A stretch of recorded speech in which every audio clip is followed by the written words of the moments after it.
ચોમાસું સત્ર શરૂ થતા અચાનક માયાવતીએ રાજીનામું આપતા રાજકીય બેડામાં હલચલ મચાવી દીધી છે।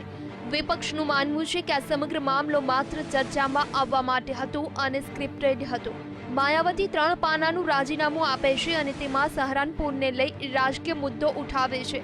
જો કે નિયમ એ છે કે કોઈ પણ સભ્ય સંસદથી રાજીનામું આપતી વખતે બસ એક લાઇનમાં રાજીનામું આપશે અને કોઈ કારણ રજૂ નહીં કરે। મોદી સરકાર વિરુદ્ધ વિપક્ષને એકજૂટ કરવાના પ્રયાસો વચ્ચે આ ઘટના બની। કોંગ્રેસે માયાવતીનું સમર્થન કર્યું અને કોંગ્રેસે સંસદમાંથી વોકઆઉટ કર્યું।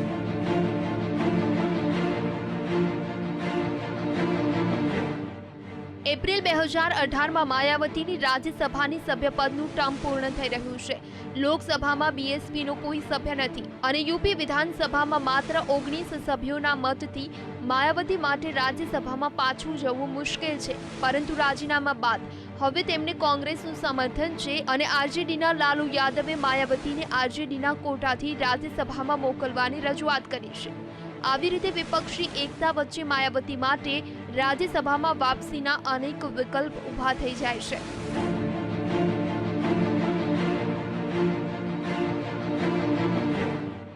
સહારનપુરમાં દલિતોની વિરુદ્ધ અત્યાચારનો મુદ્દો ઉઠાવી માયાવતીએ રાજીનામું આપી દીધું અને આવી રીતે પોતાના કોર વોટ બેંક દલિતો વચ્ચે માયાવતી ફરી ચર્ચામાં આવી ગઈ।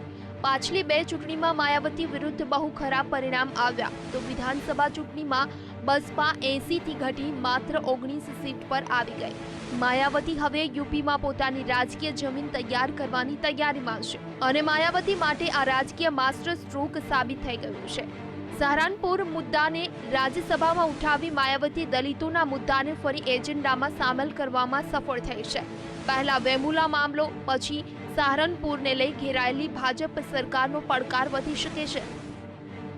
2019ની ચૂંટણી પહેલા કોંગ્રેસ સહિત તમામ વિપક્ષી પાર્ટી દલિત વોટ બેંકને ધ્યાનમાં રાખી માયાવતીને આગળ રાખી મોદીના પડકાર વધારી શકે છે।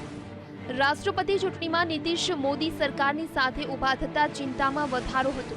2019થી પહેલા જ રાષ્ટ્રીય મહાગઠબંધન બનાવવાના વિપક્ષના પ્રયાસોને ઝટકો લાગ્યો હતો, પરંતુ માયાવતીએ ફરી વિપક્ષી એકતાની સંભાવનાઓને જીવિત કરી દીધી છે। ભાજપ વિરુદ્ધ તમામ વિપક્ષી દળ એકજૂટ દેખાય છે અને મહાગઠબંધનની તૈયારી આગળ વધી રહી છે। લાલુ પરિવારના સભ્યોને ત્યાં સીબીઆઈ અને ઈડીએ દરોડા પાડ્યા અને આ કારણે લાલુનો પરિવાર ઘેરાઈ ગયો છે। લાલુએ તેને ભાજપ વિરુદ્ધ અવાજ બંધ કરવાની કાર્યવાહી ગણાવી છે। માયાવતીએ મોદીની આ પ્રકારની કાર્યવાહી પહેલા જ તૈયારી કરી લીધી છે। જો આ પ્રકારની કોઈ કાર્યવાહી કરવામાં આવશે તો માયાવતી તેને બદલાનું રાજકારણ ગણાવી શકે છે। Bureau report, VTV news.